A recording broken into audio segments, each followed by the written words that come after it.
কিরে বাবা উঠ, সকাল 8টা বেজে যায়, উঠোস না কেন? এইভাবে শুয়ে থাকলে আমাদের মতন গরিবের কি পেটে ভাত যাইবো? উঠ বাবা উঠ, মাঠে কত কাজ পড়ে রয়েছে, তুই এখনো উঠোস নাই?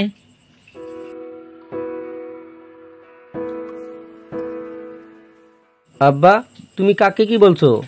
ভাইয়া তো ভোর সকালে রান্নার কাম শেষ করে মাঠে কাজ করতে গেছে। আব্বা ভাইয়া ভাত রেখে গেছে, তুমি খেয়ে নিও, আমি ইন্টারভিউ দিতে গেলাম। যা বাবা, ভালো করে ইন্টারভিউ দিবি। ঠিক আছে বাবা।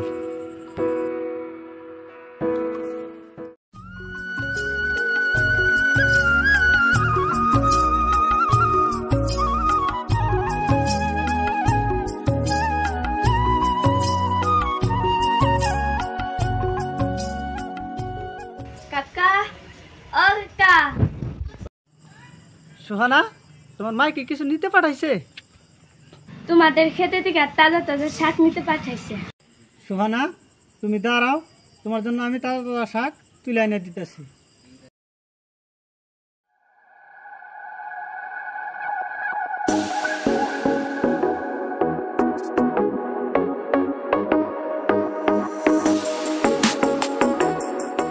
সোহানা তোমার আম্মুরে বইলো আরিফ কাকা বিকেলে শাক ভাজি পাঠাইতে কইছে। আচ্ছা কাকা বলমনি।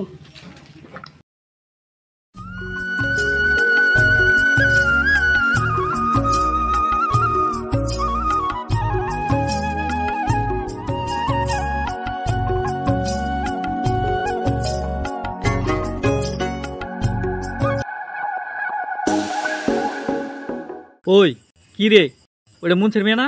হ্যাঁ তাই তো, ওইটা মুন্সের মিয়া আর মুন্সের মেয়ের বড় ছেলে। কি গো মুন্সের মিয়া, এদিকে আসো তো। দাঁড়ান মাতবর সাহেব, আমি আইতাছি। কি গো মাতবর সাহেব, আপনি ভর দুপুর বেলা কোন দিকে রওনা দিছেন? আমি ওই মেম্বারের বাড়ির দিকে রওনা দিছি। কথা হইলো কি মিয়া, তুমি যে আমার কাছে টাকাটা ধারে নিছ, টাকাটা ফেরত দিও। আমার বড় ছেলে বিদেশে বিজনেস করবো, টাকাটা খুব প্রয়োজন। মাতবর সাহেব, আপনি তো জানেনই আমাদের দিন কি হালে যাচ্ছে। আমার ছোট ছেলেটার চাকরি হোক, আপনাদের টাকা আমি পরিশোধ করে দেব। চাকরি পাইলে দিবে না জমি বেশি দিবে, অত কিছু বুঝি না মিয়া। আমার টাকার দরকার, টাকাটা তাড়াতাড়ি ফেরত দিও। আমি এখন আসি, ওই চল।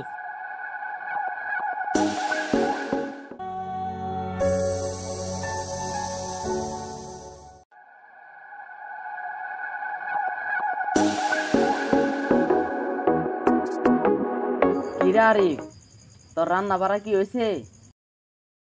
রান্না বাড়া হইলে আমারে কিছু খাইতে দে, আমার শরীরের মাঝে কেমন জিনিস লাগতাছে, আমাকে কিছু খাইতে দে, আমি ফার্মাসিতে যাব। আব্বা তুমি ঘরে গিয়ে বসো, আমি খাবার দিচ্ছি।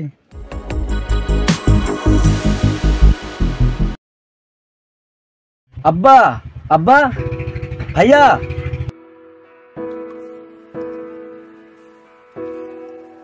ভাইয়া আব্বা কই? আব্বাকে ডাক। ভাইয়া আমার ইন্টারভিউ ভালো হয়েছে, এই দেখ আমার অ্যাপয়েন্টমেন্ট লেটার, আমার চাকরি হয়েছে। আব্বাকে ডাক তুই। কে রে বাবা, তোরা এত খুশি কেন? আব্বা আমাদের সময় চাকরি পেয়েছে আব্বা। হে আল্লাহ, এই গরিবের মুখের দিকে তাকানোর জন্য আপনাকে অসংখ্য ধন্যবাদ। আয় বাবা, তোরা আমার বুকে আয় বাবা, তোরা আমার বুকে আয়। আব্বা আজকে আমার বিদেশে যাইতে হবে ফাইলটা নিয়ে, আর ওখানে থাকতেও হবে। চাকরি যেহেতু হয়েছে, যেতে তো হবেই। চল বাবা, ঘরে চল, আমরা 3 বাপ বেটা মিলে আজকে একসাথে ভাত খাবো।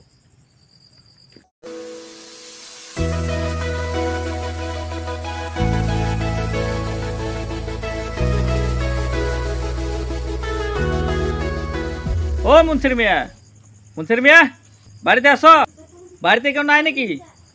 চাচা আসেন বসেন। দূর মিয়া, আমরা এখানে বসতে আসি নাই। তোমার বাপ কই? তোমার বাপ কে ডাকো। আসলে আব্বা অনেক অসুস্থ, ঘরের ভিতরে আছে। ঠিক আছে, তাহলে টাকাটা নিয়ে আসো, টাকাটা নিয়ে আমরা চলে যাই। আসলে চাচা তেমন টাকা পয়সা তো ঘরে নাই। টাকা নাই মানে? জমির দলিল নিয়ে আসো, আমরা নিয়ে চলে যাই। ও ঠিকই বলছে আরিফ, তোমার বাপেরে বলে দিও যদি টাকা দিতে না পারে তোমার বাপের জমি টুকা আমার নামে লিখে দিতে বলো। কথাটা জানি মনে থাকে। আমরা আসি।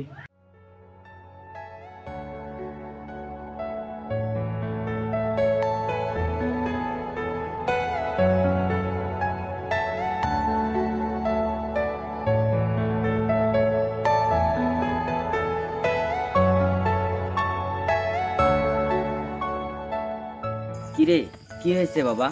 কে এসেছিল?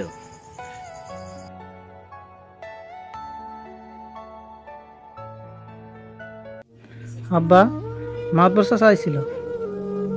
মাতবর চাচা বইলা গেল যদি টাকা না দিতে পারো তাহলে আমাদের জমির দলিল নিয়ে নিবে বলছে।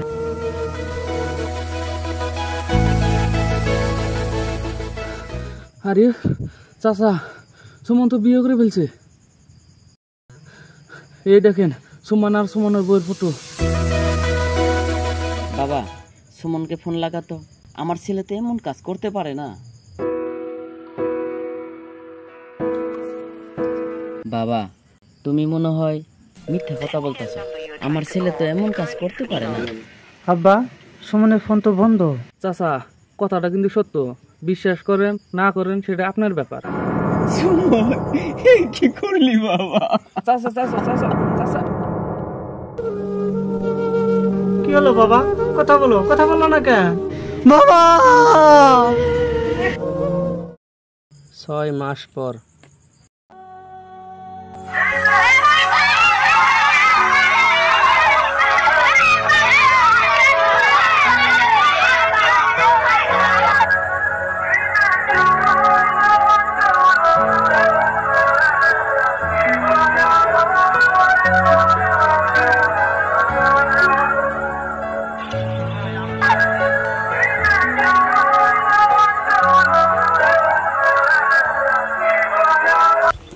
আমার দিবি হ পাগলা দিমু, আমার একটা গান শোনা।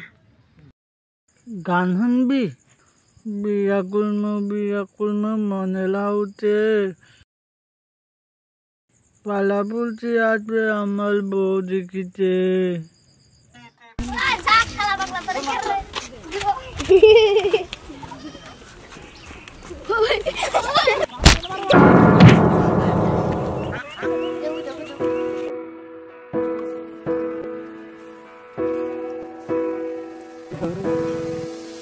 হ্যাঁ, কে কোথায় আছিস পাগলারে? ধর ধর ধর।